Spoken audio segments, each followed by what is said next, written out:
मेरे प्यारे बच्चों, आज की क्लास में आप सभी का स्वागत है। हम आज के जिस प्रश्न पर चर्चा करने जा रहे हैं वो प्रश्न ऑक्सीकरण संख्या ज्ञात करने पर आधारित है। तो आइए चलते हैं अपने प्रश्न पर। क्या कहता है? कहता है कि निम्नलिखित यौगिकों में अधोरेखांकित तत्व की ऑक्सीकरण संख्या ज्ञात कीजिए। यहाँ पर 5 यौगिक दिए हुए हैं। इन 5 यौगिकों में जो अंडरलाइन है तत्व, उसकी तुम्हें ऑक्सीकरण संख्या ज्ञात करनी है। तो देखिए हम कैसे ज्ञात करते हैं। तो ऑक्सीकरण संख्या ज्ञात करने से पहले कुछ बातें आपको पता होनी चाहिए। वो बातें कौन कौन सी हैं? जैसे हाइड्रोजन है, अगर वो हाइड्रोजन आयन के रूप में है यानी इस फॉर्म में, तो ऑक्सीकरण संख्या +1 रखी जाती है। लेकिन अगर वही हाइड्राइड रूप में बैठा हुआ है तो ऑक्सीकरण संख्या -1 रखी जाती है। लिथियम है, सोडियम है, पोटेशियम है, इन सब की ऑक्सीकरण संख्या +1 रखी जाती है। इसी तरीके से ऑक्सीजन है, ऑक्साइड रूप में बैठा हुआ है तो ऑक्सीकरण संख्या -2 रखी जाती है। अगर वही ऑक्सीजन परऑक्साइड रूप में रखा हुआ है तो ऑक्सीकरण संख्या -1 रखी जाती है। यह परऑक्साइड रूप में होता है, यह ऑक्साइड रूप में होता है।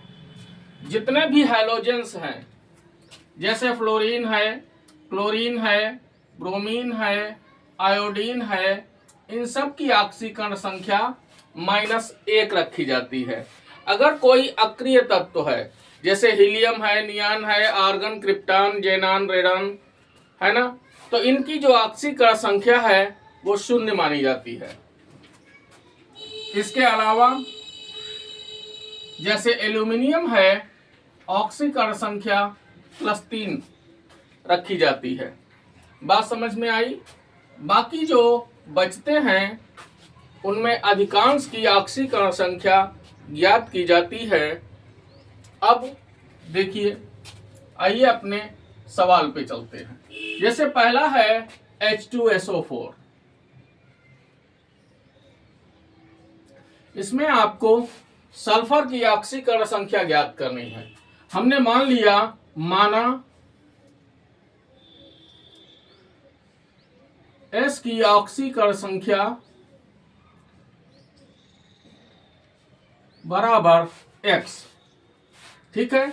अब इसके ऊपर आप देखिए कोई भी आवेश नहीं है, तो अब आवेश ना होने की वजह से इसकी अंदर जितने भी तत्व बैठे हैं उन सब की ऑक्सीकरण संख्याओं का योग 0 होता है। अब हाइड्रोजन है, तो हाइड्रोजन की ऑक्सीकरण संख्या हमने कितनी बताई? +1।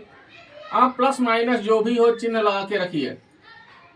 2 हाइड्रोजन है तो गुणा 2, प्लस सल्फर की X प्लस ऑक्सीजन की -2। कितने हैं ऑक्सीजन? 4, तो गुणा 4 बराबर हो गया 0। तो +2 प्लस X -8 बराबर 0। X माइनस, भाई 8 से 2 घटा दीजिए, 6 बचा, बराबर 0। इसको उठाओ इधर ले जाओ तो X बराबर हो गया +6। यह हो गया तुम्हारा उत्तर। अगले प्रश्न पे चलिए। यह था आपका पहला यौगिक। अब दूसरे यौगिक पे हम बात करते हैं। दूसरा है KMnO4 यानी पोटेशियम परमैंगनेट।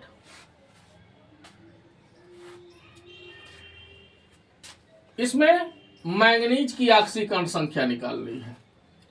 फिर वही फार्मूला लगाइए, लिखिए पहले कि माना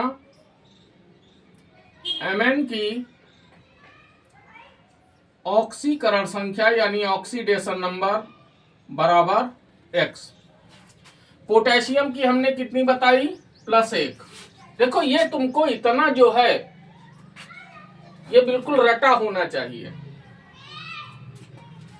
तो पोटेशियम की +1 प्लस मैंगनीज की x प्लस ऑक्सीजन की -2 गुणा 4 बराबर 0। तो +1 प्लस x -8 बराबर 0, x -7 बराबर 0, तो x बराबर आ गया +7। इसी तरीके से अब हमें तीसरे की ज्ञात करनी है। K2Cr2O7 यह है पोटेशियम डाइक्रोमेट, इसमें तुम्हें क्रोमियम की ज्ञात करनी है। कैसे निकालेंगे? आइए भैया, पोटेशियम हम लिख लेते हैं, माना क्रोमियम की ऑक्सीकरण संख्या बराबर x, तो +1 गुणा 2 प्लस x गुणा 2 प्लस -2 गुणा 7 बराबर 0, +2 प्लस 2x -14 बराबर 0, 2x -12 बराबर 0, 2x बराबर, इसको इधर ले जाओ, +12, तो x बराबर +12 बटा 2 बराबर आ गया +6, x बराबर +6।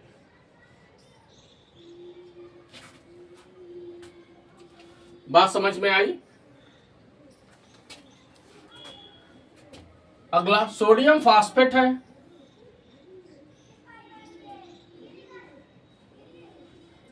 Na3PO4 में P की ऑक्सीकरण संख्या निकालनी है। माना फास्फोरस की ऑक्सीकरण संख्या बराबर x, सोडियम बताया हमने आपको +1, तो +1 गुणा 3 प्लस x प्लस -2 गुणा 4 बराबर 0, +3 प्लस x -8 बराबर 0, x -5 बराबर 0, x बराबर +5। ये फास्फोरस की ऑक्सीकरण संख्या ज्ञात हो गई। समझ में आई बात? अब हम H2S2O7 में सल्फर की ज्ञात करते हैं। पांचवा H2S2O7, समझ में आई बात? सल्फर की ज्ञात करनी है। निकालिए भैया। माना सल्फर की ऑक्सीकरण संख्या बराबर x, लगाइए फॉर्मूला, +1 गुणा 2 प्लस x गुणा 2 प्लस -2 गुणा 7 बराबर 0, +2 प्लस 2x -14 बराबर 0, 2x -12 बराबर 0, 2x बराबर +12, तो x बराबर हो जाएगा +6।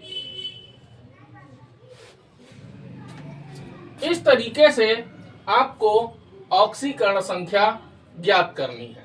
समझ में आई बात? इसके अलावा अन्य भी हैं।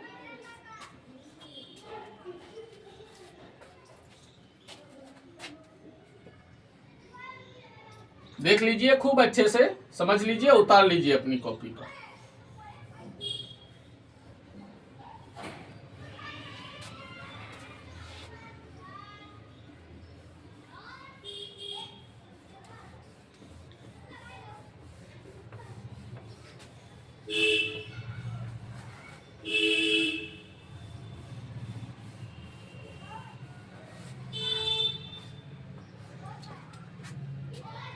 छठा देखिए, K4FeCN का होल 6, इसमें Fe की ज्ञात करनी है। तो यहां पर एक चीज मैं आपको बता देता हूं कि Cn के ऊपर माइनस का एक चार्ज होता है, तो इस पूरे की ऑक्सीकरण संख्या -1 होगी। समझ में आई बात? तो निकालिए Fe की। माना Fe की ऑक्सीकरण संख्या बराबर x। रखिए पोटेशियम की +1 गुणा 4 प्लस x प्लस Cn की -1 गुणा 6 बराबर 0। समझ में आई बात? तो +4 प्लस x -6 बराबर 0, x -2 बराबर 0। भाई 6 से 4 घटा दीजिए, ये माइनस का है ये प्लस का है, घट जाएगा। x बराबर +2। इस तरीके से अगर उपसहसंयोजी यौगिक है तो हम उसमें भी केंद्रीय धातु की आसानी से ऑक्सीकरण संख्या ज्ञात कर सकते हैं। तो अगला प्रश्न है वो कार्बनिक यौगिकों के IUPAC नाम से संबंधित है। उसका नामकरण हम कैसे करें, आइए देखते हैं।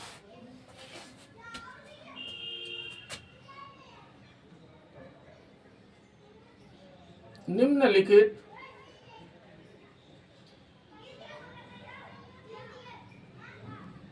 कार्बनिक यौगिकों के IUPAC नाम बताइए या नाम लिखिए।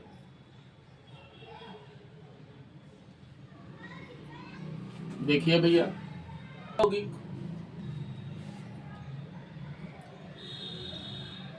CH3 single bond CH2 single bond CH3 single bond CH2 single bond CHO। अब ये है, इसका आप UPAC नाम लिखना है। तो सबसे पहले आप क्रियात्मक समूह देखिए। क्रियात्मक समूह है इसमें CHO। CHO के लिए जो सफिक्स है वो अल का प्रयोग किया जाता है। क्या जोड़ा जाता है? अल। अब मुख्य कार्बन श्रृंखला देख लीजिए। हमने इसको मान लिया ये मुख्य कार्बन श्रृंखला है हमारी, यहां से यहां तक। गिनती किधर से होगी? इधर से, जिधर क्रियात्मक समूह बैठा होता है उधर से गिनती करेंगे। तो भैया 1 2 3 4। अब तीसरे पर मेथिल समूह बैठा हुआ है तो नामकरण इसका करिए। क्या हो जाएगा? 3 मेथिल। 3 मेथिल। अब 4 कार्बन का है तो ब्यूटेनल। 4 कार्बन के लिए ब्यूटेन में अल जोड़ो, ब्यूटेनल। 3 methyl butanal. यही हमारे इंग्लिश मीडियम वाले बच्चों के लिए है। ब्यूटेनल। नेक्स्ट कंपाउंड पर चलते हैं। सेकंड,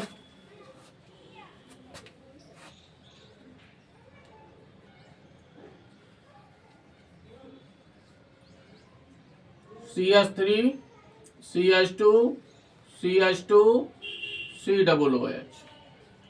ये है। अब इसमें क्रियात्मक समूह क्या है? COOH है। COOH के लिए हम क्या लगाते हैं? ओइक अम्ल। क्या जोड़ते हैं? ओइक अम्ल। बात समझ में आई? कितने कार्बन हैं? 1 2 3 4। देखो एक चीज याद रखिए, इस कार्बन की भी गिनती होगी। तो 1 2 3 4 4 कार्बन हैं? तो क्या हो जाएगा? 4 कार्बन के लिए ब्यूटेन, और ब्यूटेन में ओइक जोड़ दीजिए, ब्यूटेनोइक अम्ल या ब्यूटेनोइक एसिड। समझ में आई बात? Butanoic acid.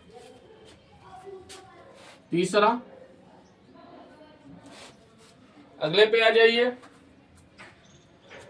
जैसे हमने ले लिया CH3 CO CH3, अब इसमें क्रियात्मक समूह क्या बैठा हुआ है? CO बैठा हुआ है। CO किसका है? कीटोन समूह का है। CO के लिए क्या हम लगाएंगे? ओन। क्या जोड़ेंगे? ओन जोड़ेंगे भैया, ठीक है। आइए, कितने कार्बन की है? 3 कार्बन की है, हैं? तो प्रोपेन में जोड़ो, तो प्रोपेनोन। और ये CO किस नंबर पर बैठा है? दूसरे नंबर पर बैठा है, तो प्रोपेनोन 2 भी लिख सकते हो, प्रोपेन 2 ओन भी लिख सकते हो, हैं? या प्रोपेन 2 ओन ऐसे भी लिख सकते हो। एक ही चीज है। प्रोपेनोन, केवल प्रोपेनोन भी लिख सकते हो, प्रोपेनोन 2 और प्रोपेन 2 ओन। बात भैया समझ गए ना? अगले पे आ जाइए। चौथा, जैसे दिया हुआ है CH3 single bond CH single bond Cl single bond CH2 single bond CH single bond CH3 single bond CH2 single bond CH3। अब ये लिखा हुआ। अब इसका हमें IUPAC नामकरण करना है। हम गिनती किधर से? इसमें क्रियात्मक समूह कौन है? क्लोरीन बैठा हुआ, हेलोजेंस है, ठीक है। गिनती किधर से करेंगे? इधर से करिए। 1 2 3 4 5 6 नामकरण करिए। 4 मेथिल, चौथे पे मेथिल बैठा हुआ है। पहले क्या हो जाएगा? 4 मेथिल, सॉरी, पहले आप इसका करिए, ये पूर्व लग्न है, तो 2 क्लोरो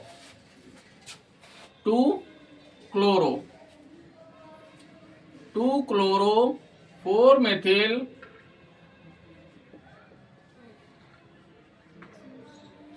2 क्लोरो 4 मेथिल हेक्सेन। देखिए सिंगल बॉन्ड वाली कार्बन की श्रृंखला है, तो hexane.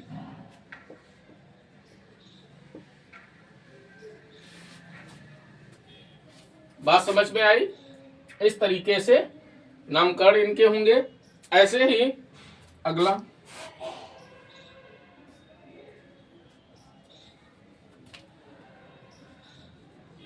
CH3 single bond CH single bond CH3 single bond CH2 single bond OH, ये लिखा हुआ है। क्या नाम हो जाएगा इसका? गिनती किधर से करोगे? इधर से। 1 2 3। भाई OH लगा हुआ है, एल्कोहल समूह है, क्या लगाएंगे इसके लिए? Suffix all. क्या जोड़ेंगे? ऑल। तो आइए भैया, 2 मेथिल नामकरण करिए इसका। 2 मेथिल, समझ में आई बात? प्रोपेनॉल, प्रोपेन में आल जोड़ दीजिए तो क्या हो जाएगा? प्रोपेनॉल। है? अब साथ में इसका नंबर भी दे दीजिए, तो प्रोपेन 1 आल लिख दो, वो ज्यादा अच्छा रहेगा। प्रोपेन 1 आल ऐसे लिख दीजिए, ये द बेस्ट तरीका है। तो क्या हो जाएगा? 2 मेथिल प्रोपेन 1 आल। अच्छा, इसी तरीके से छठा, अब जैसे लिखा है CH3 single bond CH2 single bond NH2 और सिंगल बॉन्ड CH3 चलो यही है, इसका क्या होगा नाम?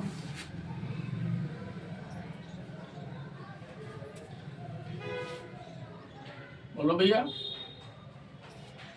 NH2 के लिए क्या लगाते हैं? अमीन, अमीन जोड़ते हैं। तो 3 कार्बन की श्रृंखला है और दूसरे पर बैठा हुआ है, तो क्या हो जाएगा? प्रोपेन 2 अमीन।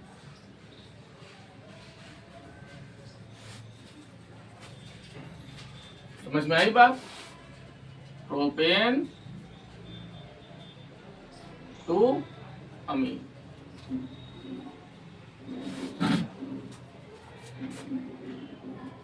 बात समझ में आई?